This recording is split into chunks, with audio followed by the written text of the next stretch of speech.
Film की शुरुआत होती है एक स्पेसशिप को दिखाने से। स्पेसशिप के अंदर जो पूरी रिसर्च टीम है वो सारे पैसेंजर्स मुसाफिर 90 साल के बाद अपनी नींद से जागेंगे। इस स्पेसशिप का मिशन ये था कि वो इस पूरे टीम को जमीन जैसे दूसरे प्लेनेट पर पहुंचाए, जिसमें उसे अभी भी 90 साल का सफर तय करना है। अब इतने लंबे सफर के दौरान इंसानों की उम्र न बढ़े, इसलिए पूरी टीम को अलग अलग खास किस्म की मशीन्स में रखा गया था, जिन्हें स्लीपिंग चेम्बर्स कहा जाता है, जिनमें सब इंसान लंबी नींद में सोए हुए थे। इन मशीन्स का काम ये था कि वो इंसानों के जिस्म को 90 साल तक महफूज करके रखेंगी। उनकी नींद भी तभी खुलेगी जब वो दूसरे प्लेनेट पर पहुंच जाएंगे। वो आगे बढ़ ही रही थी कि तभी सामने कई सारे एस्ट्रॉइड्स आ जाते हैं, यानी चट्टानों के टूटे हुए टुकड़े जो अब स्पेसशिप को टकरा जाते हैं। पर ये स्पेसशिप काफी एडवांस्ड मजबूत थी। एस्ट्रॉइड्स के टकराने से इसका रिपेयरिंग सिस्टम एक्टिवेट हो जाता है, जिससे हालांकि स्पेसशिप में कुछ खराबियां तो हुई, लेकिन वो खुद को बिल्कुल ठीक कर देती है। ऐसा होने से शिप बंद हुई और अगले ही पल रिस्टार्ट हो जाती है। पर इस टक्कर की वजह से एक पैसेंजर की स्लीपिंग चेम्बर की लाइट ऑन हो गई। देखते ही देखते उसका चेम्बर खराब हो गया। उसके पूरे जिस्म से मशीन हटने लगी। स्पेसशिप अपना 30 साल का सफर कर चुकी थी और अब वो अपनी 30 साल की गहरी नींद से जाग जाता है। इसका नाम जिम था।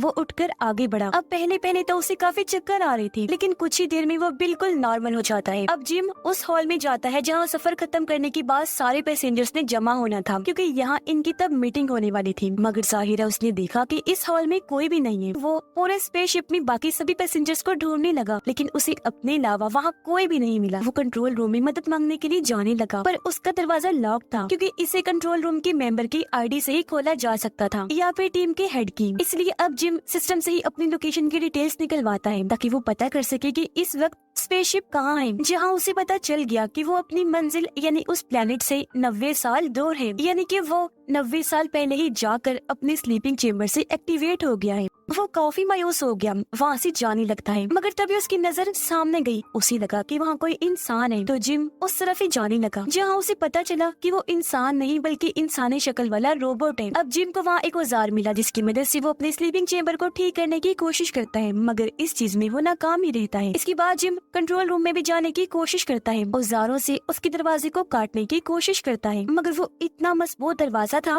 कि इसे कुछ भी करना नामुमकिन था। आगे बढ़कर जिम ने देखा कि अब स्पेसशिप की बाकी फंक्शंस में भी खराबी आ रही है, मगर वो इन चीजों को नजरअंदाज करके रोबोट के पास जाकर बैठ गया। उसे कहने लगा कि मुझे ऐसा लगता है जैसे मैं हमेशा के लिए इस स्पेसशिप में फंस गया हूँ, कोई मेरी मदद को नहीं आएगा, मैं अकेला ही मर जाऊंगा इधर। ये सुनकर रोबोट कहता है कि इंसानों की यही खामियां हैं, उन्हें हमेशा वो चाहिए जो उन्हें पसंद हो और जो उनके पास ना हो, और उस चीज के साथ खुश रहना चाहिए जो आपके पास है। उसकी ये बातें कहीं न कहीं जिम पर असर कर जाती हैं, इसलिए स्पेसशिप में जो था वो उनसे फायदा उठाने लगा। खुशी खुशी आगे अपनी जिंदगी जीने लगता है। स्पेसशिप में करने को खेलने को बहुत कुछ था, तब वो सब करके ही जिम अपना वक्त गुजारता है। तभी उसका पैर फिसल गया, वो नीचे गिर जाता है। अचानक उसकी नजर एक स्लीपिंग चेम्बर पर गई, जिसके अंदर एक लड़की लेटी हुई थी। इसका नाम अरोरा होता है। अब जब ये लोग जमीन पर थे तो वहाँ जिम अरोरा को पसंद करता था, इसलिए अब वो वीडियो में उसका इंटरव्यू देख देख कर ही अपना वक्त गुजारा करता था। अब उसके दिमाग में ये आता है कि मैं अरोरा को भी नींद से टाइम से पहले ही जगा देता हूँ। अब वो जानता था कि ये करना गलत है, मगर आखिर में वो इस फैसले पर पहुंचा कि मैं अरोरा को नींद से जगाऊंगा। अब क्योंकि उसके बाल और शेव काफी बढ़ गई थी, तो वो अपने बाल कटिंग करने लगता है, जिसके बाद अपना औजारों वाला बॉक्स लेकर अरोरा के चेम्बर के पास आ जाता है। वो एक औजार से उसके चेम्बर के सिस्टम को करंट दे देता है। ऐसा करने से चेम्बर खराब हुआ, खुल जाता है, मगर इससे पहले उसकी आंखें खुलती, वो अपने पास जिम को देखती, वो अपना औजारों वाला बॉक्स लेकर भाग जाता है। सभी औजार किसी जगह पर छुपा देता है, ताकि अरोरा को ये बात पता ना चल सके कि उसके साथ ऐसा मैंने किया है। जिसके बाद अरोरा अपनी नींद से जाकर आगे बढ़ी, और अब जब दोनों का आमना सामना हुआ तो अरोरा उससे पूछती है कि टीम के बाकी लोग कहाँ पर हैं? कोई नजर नहीं आ रहा। इस पर जिम उसे बता देता है कि तुम्हारा और मेरा स्लीपिंग चेम्बर खराब हुआ है। साथ ही वो घबरा भी रही थी, इसलिए वहाँ जाकर देखती है जहाँ सबकी चेम्बर्स रखी हुई थी। वो देख लेती है कि जिम सही कह रहा था। ये देखकर अरोरा कंट्रोल से बाहर हो जाती है। तब जिम उसे संभालता है, कहने लगा कि अभी तुम आराम कर लो, इस बारे में हम कल कुछ कर लेंगे। अगले दिन दिखाया गया कि अरोरा मशीन से अपना खाना लेती है, जहाँ मशीन ने उसे ढेर सारा अलग अलग तरह का खाना दिया था। क्योंकि वो गोल्ड क्लास की पैसेंजर थी, हमेशा अलग अलग चीजें खाया करती थी। अब जब उसे पता चला कि जिम इतने सालों से एक तरह का ही खाना खा रहा है, तो वो अपनी आईडी से जिम को भी गोल्ड क्लास का खाना निकाल कर देती है। अब अरोरा भी कंट्रोल रूम का दरवाजा तोड़ने की कोशिश करती है, मगर वो भी ऐसा नहीं कर पाती, जो देखकर अब अरोरा को भी यही लगने लगता है कि हम यहाँ पर फंस गए हैं। तो अब वो अपनी किताब देखकर उसे पूरा करने का फैसला करती है, जिसके बाद अरोरा उससे पूछती है कि यहाँ पर करने का कुछ है। इस पर जिम कहता है कि हाँ, डांस कर सकते हैं, खेल सकते हैं और भी कई सारी चीजें हैं। ये लोग डांस को चुनते हैं जहाँ AI सिस्टम इन्हें डांस करना सिखाती है, जिससे ये लोग एंजॉय करने लगते हैं। खूब इन्होंने डांस किया, दोनों ही काफी खुश थे। ये लोग स्पेस की सैर भी करते हैं, इन्हें बहुत मजा आया करता था। और अब धीरे धीरे इनकी दोस्ती हो जाती है। दिखाया गया कि स्पेसशिप अब एक काफी बड़े तारे के पास से गुजरती है, जो बहुत चमकदार था, इसलिए काफी खूबसूरत लग रहा था। उसके अंदर से चिंगारियों जैसी आग निकलती है। अब अगले दिन अरोरा, जिम और रोबोट तीनों मिलकर अरोरा की बर्थडे मनाते हैं। यहाँ जिम उसे अंगूठी गिफ्ट करना चाहता था ताकि वो बता सके कि मैं तुम्हें पसंद करता हूँ, मगर बातों ही बातों में रोबोट के मुंह से ये निकल जाता है कि अरोरा, तुम्हें स्लीपिंग चेम्बर से जिम ने निकाला है, ना कि तुम्हारे चेम्बर में खराबी हुई थी। ये जानकर अरोरा काफी दुखी हो गई। वो बहुत ज्यादा रोने लगती है, क्योंकि जिस पर उसने सबसे ज्यादा भरोसा किया उसने उसे धोखा दिया था। वो जिम से इतना नाराज हो गई कि बात करना ही छोड़ देती है। उसे इतना गुस्सा आ रहा था कि एक रात जब वो सो रहा था तो अरोरा उसके पास आकर मुक्कों से उसे बहुत मारती है। फिर जान से मारने वाली थी, लेकिन किसी तरह खुद पर काबू पा लेती है। जिसके अगले दिन जिम ये कबूल कर लेता है कि हाँ, मुझसे ये गलती हुई, मैंने ही तुम्हें स्लीपिंग चेम्बर से जगाया था, मुझे माफ कर देना, क्योंकि इसके अलावा मेरे पास और कोई चारा नहीं था। एक साल अकेली रहने की वजह से मैं जैसे पागल हो गया था। लेकिन अब भी अरोरा उसकी एक नहीं सुनती, उस पर ही काफी चिल्लाने लगती है। अगले दिन जब वो लिफ्ट में था तो अचानक खराबी होने की वजह से लिफ्ट बंद हो जाती है। वो रुक गई तो अब जिम बाहर नहीं जा सकता था, तो अब हाथों की मदद से जैसे तैसे लिफ्ट को खोलकर वो बाहर आने लगता है। दूसरी तरफ जब अरोरा भी मशीन से खाना लेने जाती है तो मशीन में भी खराबी आ गई थी, क्योंकि वो बहुत सारा खाना अरोरा के ऊपर फेंक देती है। ये देख दोनों को कुछ समझ नहीं आ रही थी कि आखिर ये हो क्या रहा है। वो इस बारे में सोच रहे थे कि तभी इन्हें किसी इंसान की आवाज आई। ये जब चेक करने आगे बढ़े तो देखते हैं कि इनकी टीम का हेड भी अपनी स्लीपिंग चेम्बर से जाग गया है। हेड को भी खराबी का पता चल गया था, इसलिए वो अपनी आईडी से कंट्रोल रूम का दरवाजा खोलकर अंदर जाता है ताकि चेक कर सके कि और कौन कौन सी खराबियां हैं, मगर उसे कुछ भी पता नहीं चल पाता। तो ये लोग फैसला करते हैं कि स्पेसशिप में होने वाली खराबियों को हम खुद ही चेक करेंगे। तीनों जब आगे बढ़े तो इन पर एक रोबोट गिर जाता है, मगर वो जमीन पर गिरकर टूट गया था। ये देखकर हेड बताता है कि ये 15वां रोबोट है जो खराब होकर टूट गया है। अब हेड अरोरा की स्लीपिंग चेम्बर को जाकर चेक करता है। उसे पता चल गया था कि इसे जिम ने खराब करके खोला है। हेड उसे कुछ भी नहीं कहता, क्योंकि उसे भी इस बात का पता था कि एक साल इंसान वाकई अकेला रहकर पागल हो सकता है। अब अचानक ही हेड की तबीयत खराब होने लगी। वो जब अपने कमरे में आया तो देखता है कि मेरे मुंह से खून आ रहा है। अब एक रात स्पेसशिप की लाइट अपने आप ही चली जाती है, जिस वजह से इस जगह की ग्रेविटी पूरी तरह से बंद हो गई थी। ग्रेविटी यानी जो किसी चीज या इंसान को जमीन पर रोके रखती है, और अब ऐसा होने से ये लोग हवा में उड़ने लगते हैं। अरोरा जो पूल में थी, लाइट बंद होने की वजह से एक काफी बड़े पानी के बबल में आकर फंस गई थी। वो बाहर नहीं निकल सकती थी, तो अंदर रहकर उसका दम घुटने लगा। उसकी हालत खराब होने लगी थी, पर इससे पहले उसकी जान चली जाती। स्पेसशिप रीस्टार्ट हो जाती है क्योंकि बिजली वापस आ गई थी। ऐसा होते ही अरोरा भी पुल से बाहर आ गई और जिम जो उड़ रहा था वापस अपने बेड पर आ जाता है। जिसके बाद ये तीनों खराबियां AI सिस्टम में देखने लगते हैं। इन्हें पता चला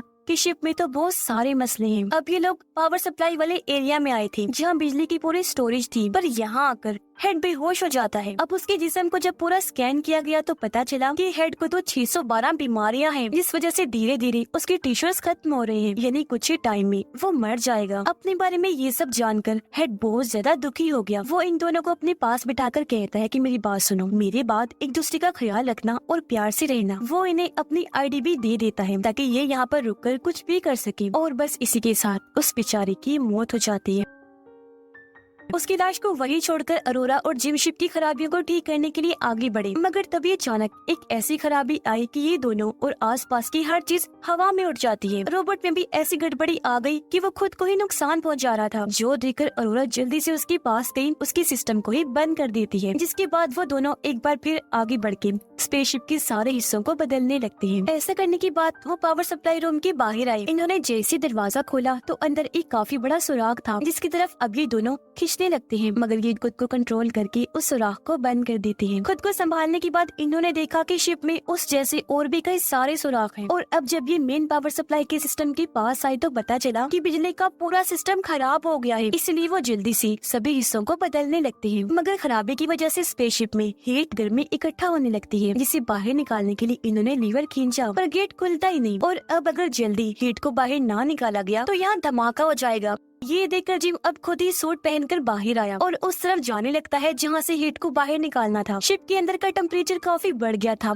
हर चीज तेज गर्म हो जाती है। उस जगह पर आकर जिम बाहर से लीवर खींचता है जिससे वो दरवाजा खुल गया, मगर जैसे उसने लीवर छोड़ा दरवाजा फिर से बंद हो जाता है। ये देखकर जिम समझ गया कि अगर दरवाजे को खुला रखना है तो लीवर को पकड़े रखना होगा। लेकिन एक मसला था, जब हीट इस रास्ते से निकलेगी तो वो जिम को भी छूकर गुजरेगी, तो इस तरह उसकी जान भी जा सकती थी। लेकिन वो फिर भी रिस्क लेकर लीवर खींचता है जिससे दरवाजा खुल गया। ऐसा करने के बाद अरोरा को कहता है कि जल्दी से लीवर खींचो ताकि हीट बाहर निकल सके, मगर वो ऐसा करने से मना कर देती है क्योंकि वो नहीं चाहती थी कि जिम को कुछ भी हो। पर क्योंकि स्पेसशिप का टेम्परेचर धीरे धीरे बढ़ता जा रहा था, इसलिए ना चाहते हुए भी अरोरा को लीवर खींचना ही पड़ता है। ऐसा होने से सारी हीट जिम को छूते हुए बाहर निकलने लगती है। पर तभी जिम का पैर फिसल गया, वो नीचे की तरफ इतनी जोर से जाने लगा कि उसके जिस्म से जो सेफ्टी तार लगी थी वो टूट जाती है। अब शिप तो ठीक हो गई थी, लेकिन जिम अभी भी स्पेस में ही था। उसके सूट में छेद हो गया था और अब वो स्पेसशिप से दूर हो रहा था। अब उसे बचाने के लिए अरोरा भी सूट पहनकर बाहर आती है। हालांकि जिम उसे दिख तो गया, लेकिन वो इससे काफी दूर था, मगर फिर भी अरोरा उस तक पहुंचने की कोशिश करती है। दोनों ने एक दूसरे का हाथ भी पकड़ लिया था, लेकिन हाथ फिसलने की वजह से एक बार फिर अलग अलग हो गई। ये देखकर अरोरा रोने लगी क्योंकि उसे लग रहा था जैसे जिम जा चुका है। लेकिन तभी वो उस तार को देख लेती है जो जिम के साथ जुड़ी हुई थी। वो जल्दी से इस तार को पकड़ के उसे अपनी तरफ कर लेती है, जिसके बाद उसे स्पेसशिप में ले आई। अब जिम का सूट जल गया था। काफी देर तक स्पेस में रहने की वजह से उसकी हालत भी काफी खराब हो जाती है, जो देखकर अरोरा काफी डर गई। वो उसका सूट उतारकर उसे मेडिकल मशीन में डाल देती है। वो मशीन को हुक्म देती है कि अपने सारे फंक्शंस एक साथ ही जिम पर कर डालो। ऐसा होते ही मशीन एक साथ जिम का इलाज करने लगती है,